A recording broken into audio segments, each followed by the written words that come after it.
Oi pessoal, meninos e meninas, revisão PGA, aula 1, quarto bimestre. Aqui nós temos o teorema do impulso sendo aplicado, ok? E sistemas isolados mecanicamente. Então preste atenção nos exercícios. Uma bola de tênis de massa 60 gramas, ou seja, 0,06 kg, deslocando-se horizontalmente com velocidade escalar de 2 metros por segundo, foi rebatida por uma raquete, de tal forma que a bola retornou também na horizontal, porém em sentido oposto, com velocidade em módulo igual a 3 metros por segundo. Ok. Supondo que o intervalo de tempo de contato entre a bola e a raquete foi de apenas 0,1 segundo, a força média aplicada na bola tem módulo igual a quanto? Então, quando ele falou em força média, nós estamos supondo um valor constante no intervalo de tempo de 0,1 segundo. Muito bem, então dá uma olhadinha.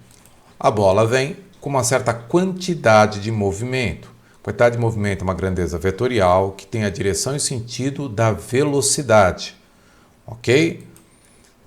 Sobre ela atuou uma força resultante oposta ao seu movimento, que é a força aplicada pela raquete. A quantidade de movimento inicial da bola, o seu módulo, é massa vezes o módulo da sua velocidade. Portanto, 6 vezes 10 a menos 2 kg vezes 2, dá 0,12 Newton vezes segundo ou quilogramas vezes metros por segundo. As duas unidades são válidas. Após a interação que demandou 0,1 segundo, a bola volta, portanto, tem uma mesma direção que a direção inicial de movimento, porém sentido oposto, com uma quantidade de movimento que tem módulo igual a 6 vezes 10 a menos 2, que é a massa, vezes a velocidade em módulo, que é 3. Então dá 0,18 no sistema internacional. Muito bem.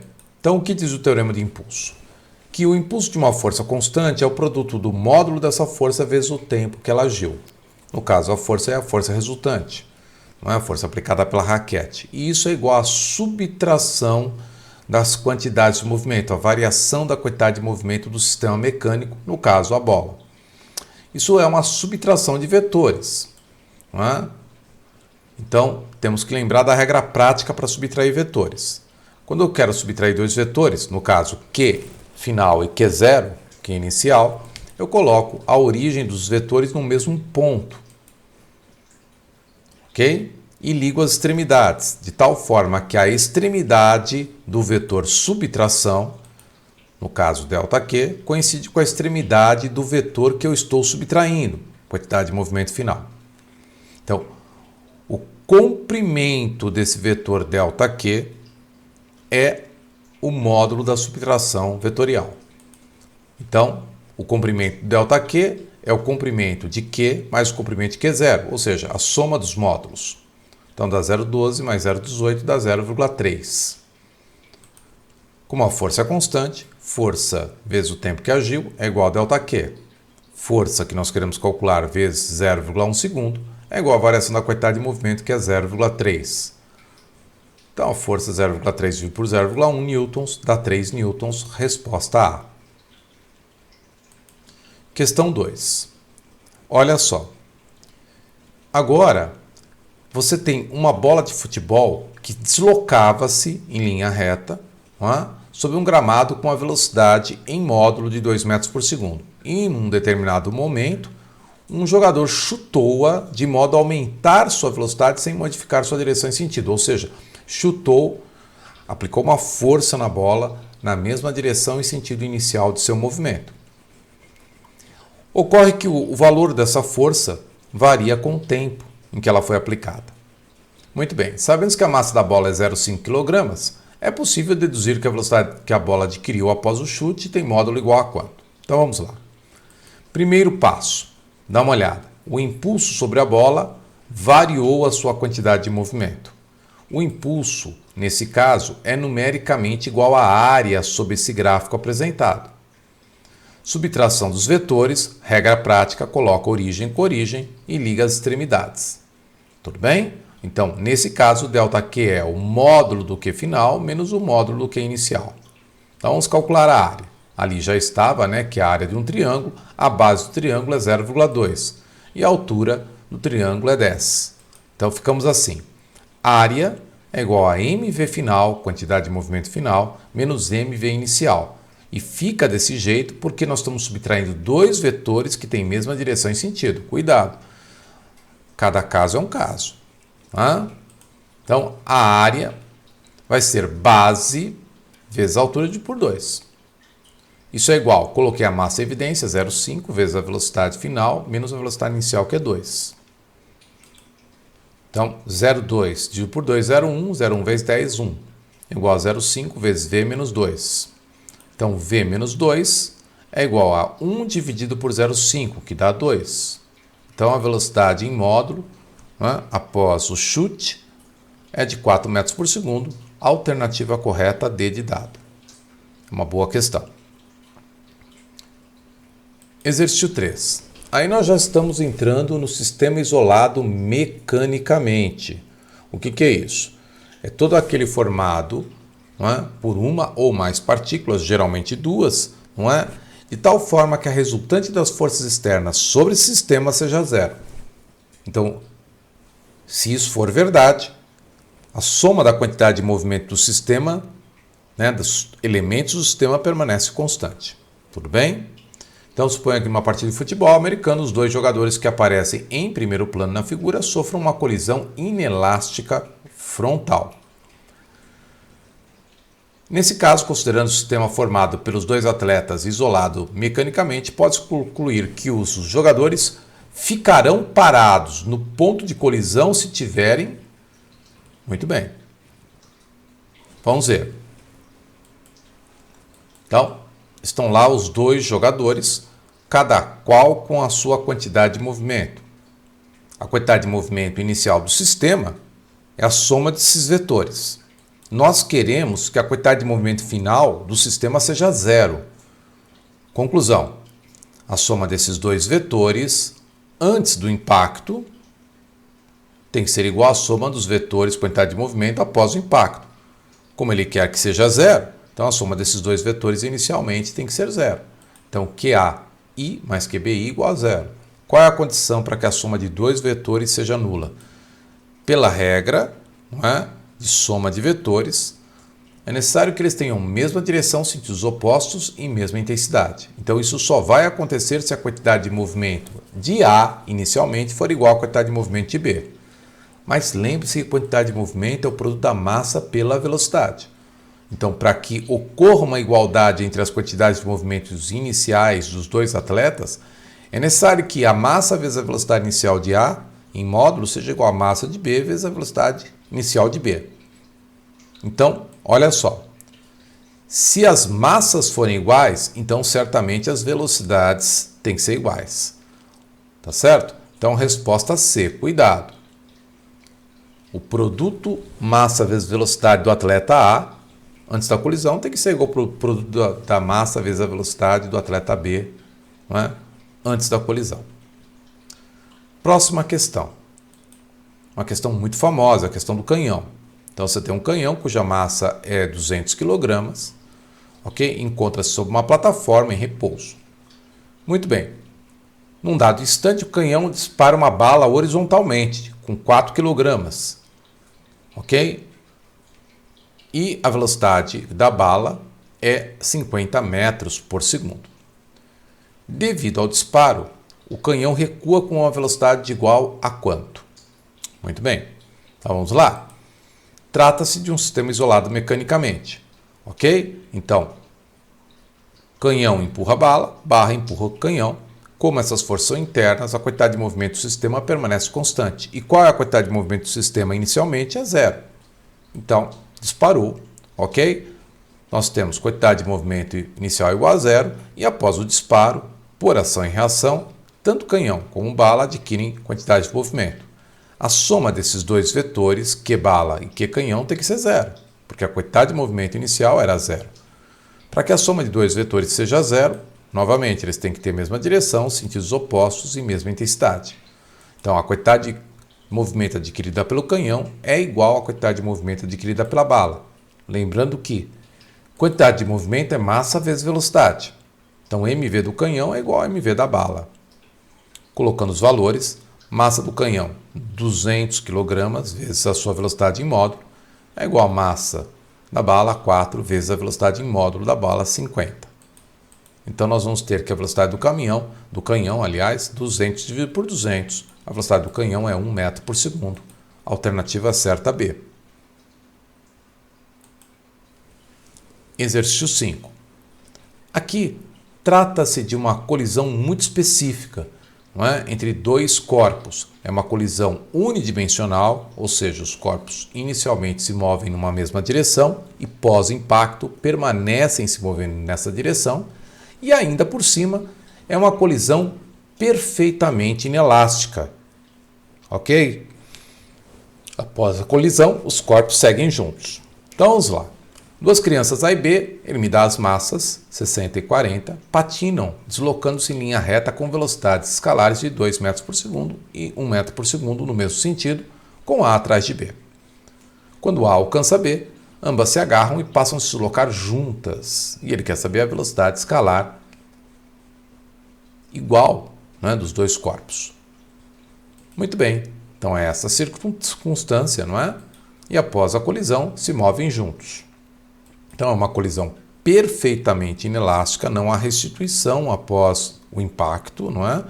Os corpos seguem juntos e unidimensional.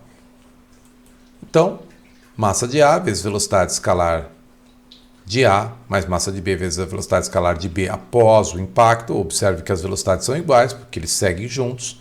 É igual a massa de A vezes VA mais massa de B vezes VB. Então, V vezes soma das massas, 40 mais 60, é igual a 60 vezes 2, mais 40 vezes 1. Então, nós vamos ter que a velocidade pós-impacto é 160 sobre 100, ou seja, 1,6 metros por segundo, o que nos leva à alternativa C. Próxima questão, muito comum. Um certo núcleo atômico, N, inicialmente em repouso, quantidade de movimento inicial igual a zero, sofre desintegração radioativa. Ou seja, ele se transforma em 3 partículas, cujos momentos lineares, momento linear é quantidade de movimento, é sinônimo, tem módulos P1, P2 e P3. A figura abaixo mostra os vetores que representam os momentos lineares das partículas 1 e 2. Ou seja, a partícula 1, após a desintegração, move-se da esquerda para a direita com uma certa quantidade de movimento, que é a sua massa vezes a sua velocidade, tal qual a partícula 2. Ele quer saber o vetor que melhor representa o momento linear da partícula 3. Muito bem, então vamos lá. Desintegração nuclear, explosão e colisão entre duas partículas, o sistema é isolado mecanicamente. Há conservação da quantidade de movimento. Então, a quantidade de movimento final é igual à inicial. Como a quantidade de movimento inicial era zero, né, o núcleo estava em repouso, a soma dos vetores de cada uma das partículas oriundas da desintegração nuclear tem que dar zero. Para que a soma de 2 ou mais vetores seja zero, é necessário que, ao usar a regra da poligonal, ou seja, colocar a origem de um na extremidade do outro, a extremidade do último vetor posicionado coincida com a origem do primeiro. Isso ocorre quando a soma é igual a zero. Vale tanto para 2 como para mais vetores. Então, aí está aí o vetor P3. Ok? Resposta A. O que poderia aparecer nessa questão adicional é o seguinte. Observe que P1 e P2 são ortogonais entre si, formam 90 graus entre si. Então, nós observamos que os vetores P1, P2 e P3 dessa desintegração nuclear, após a desintegração, formam um triângulo retângulo cuja hipotenusa é o módulo de P3. Então, eventualmente, você pode usar o teorema de Pitágoras para relacionar o módulo da quantidade de movimento de 3, M3 vezes V3, com os módulos das quantidades de movimento dos fragmentos 1 e 2. Tá? Legal? Muito bem, cuidado com isso. Agora, exercícios complementares. Questão 1 repete, de certa maneira, a questão 1 da aula dos exercícios propostos. Ao cobrar uma falta, um jogador de futebol imprimiu a bola inicialmente parada, velocidade inicial zero, quantidade de movimento inicial zero, uma velocidade de 30 metros por segundo. Sabendo que a bola possui a massa de 0,5 kg, ele quer saber o impulso aplicado na bola. Então, o impulso é igual à variação da quantidade de movimento da bola. Muito bem, quantidade de movimento inicial é zero. Então, se a quantidade de movimento inicial é zero, o impulso é igual à quantidade de movimento adquirida pela bola. Como o impulso é de uma força constante, força vezes tempo, é igual a massa vezes velocidade. Nesse caso, ele não quer calcular o valor da força e muito menos quanto tempo houve de interação. Ele quer apenas e tão somente calcular o impulso. Muito bem. Então, massa da bola, 0,5, vezes a velocidade por ela adquirida, 3. O impulso é 15 newtons vezes segundo. Resposta C. Ok? Agora, um exercício muito parecido, não é, com aquele que nós já fizemos. Não é? O que você precisa lembrar necessariamente para essa tua prova? Você precisa lembrar que a área sobre o gráfico da força versus o tempo, ok? A área sobre o gráfico, força versus o tempo, é numericamente igual ao impulso da força. Tá legal? Não vai esquecer isso. É importante. Combinado? Muito bem. Então, vamos ao exercício agora. Tá? Ele fala o seguinte. Olha lá. Num jogo de bilhar, uma bola inicialmente parada foi golpeada pelo taco, com uma força que variou com o tempo de acordo com o gráfico abaixo. Ok? A massa da bola é 0,5 kg e após a tacada ela adquiriu velocidade escalar de 0,8 metros por segundo. O valor da força máxima que atuou na bola é de quanto? Então vamos lá, né? O impulso é igual à variação da quantidade de movimento da bola. A quantidade de movimento inicial da bola é zero. Então o impulso é igual à quantidade de movimento adquirida pela bola. Nesse caso, o impulso é numericamente igual à área sobre o gráfico força versus tempo. Então a área é igual a massa vezes a velocidade da bola. Base 0,1, a altura é exatamente a força máxima. Então base vezes a altura dividido por 2, ok? É igual a 0,5 vezes 0,8. Então nós vamos ter que a força máxima é de 8 newtons. Resposta B. Exercício 3, ok? Olha lá. Você tem aí um gavião que está caçando um pássaro. Muito bem. O gavião tem velocidade vertical dirigida para baixo de módulo 80 km por hora. E o pássaro, que é chamado de melro, é uma espécie de pássaro, move-se horizontalmente com uma velocidade de 24 km por hora. Quando o gavião se encontra com o melro, ele o agarra e os dois passam a caminhar juntos com a velocidade u. Ok? Ele quer saber qual é a tangente desse ângulo alfa formado por essa velocidade comum entre os pássaros e a horizontal. Legal? Então, é como se fosse uma colisão perfeitamente inelástica, bate e gruda. Ok, então a quantidade de movimento do melro mais a quantidade de movimento do gavião, soma de vetores, é igual à quantidade de movimento do conjunto após a colisão. Ok? Soma de vetores, né? QM tem a mesma direção em sentido de VM, QG, mesma direção em sentido de VG. A soma desses dois vetores tem que dar a quantidade de movimento do conjunto. Legal? Muito bem. Observe que aí forma um triângulo retângulo. Nós queremos encontrar exatamente a tangente desse ângulo alfa. Tangente de um ângulo num triângulo retângulo é o cateto oposto sobre o cateto adjacente. Então, QG sobre QM, que são os módulos da quantidade de movimento. Então, massa do gavião vezes sua velocidade, QG, dividido pela massa do melro vezes sua velocidade, que é o QM. Vamos substituir os valores, né? 300 vezes 80, 100 vezes 24. Observe que não foi necessário transformar grama para quilograma, já que simplifica as unidades. Então, nós vamos ter que a tangente de alfa é igual a 10. Resposta B. Exercício 4, Mackenzie. Na figura, o menino e o carrinho têm juntos 60 kg de massa. Ok? Então, a massa do menino mais a massa do carrinho totaliza 60. Quando o menino salta do carrinho em repouso, com velocidade horizontal de 2 metros por segundo, o carrinho vai para trás com velocidade de 3 metros por segundo. Muito parecido com aquele exercício do canhão. Desse modo, podemos afirmar que a massa do menino é de quanto? Então, vamos lá. Primeiro passo, quantidade de movimento inicial do sistema é 0. A massa total do sistema tem que ser 60. Quando o menino salta horizontalmente, de acordo com o texto, não há forças externas na horizontal, então tem que haver conservação da quantidade de movimento. Se o menino adquire quantidade de movimento QM para a direita, o carrinho vai ter que adquirir quantidade de movimento QC para a esquerda, de tal forma que a soma desses dois vetores dê 0. Para que a soma de dois ou mais vetores seja 0, é necessário que, ao usar a regra da poligonal, a extremidade do último vetor coincida com a origem do primeiro. No caso, para dois vetores, eles têm que ter a mesma direção, sentido oposto e mesma intensidade. Então, massa do menino vezes a velocidade do menino é igual a massa do carrinho vezes a velocidade do carrinho. Tá aí os valores que eles me citaram, 2 e 3. Então, eu descobri que a massa do carrinho é a massa do menino, aliás, né? Aqui é M, a massa do menino, vou colocar aqui, M, é 2/3 da massa do carrinho. Tá legal?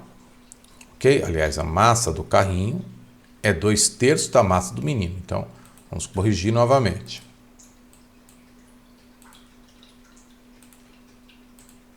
Pronto. Massa do carrinho, 2/3 da massa do menino. Então, corrigido aqui, ó. Legal? Muito bem. Agora nós temos duas equações, duas incógnitas. Vamos substituir uma na outra, não é?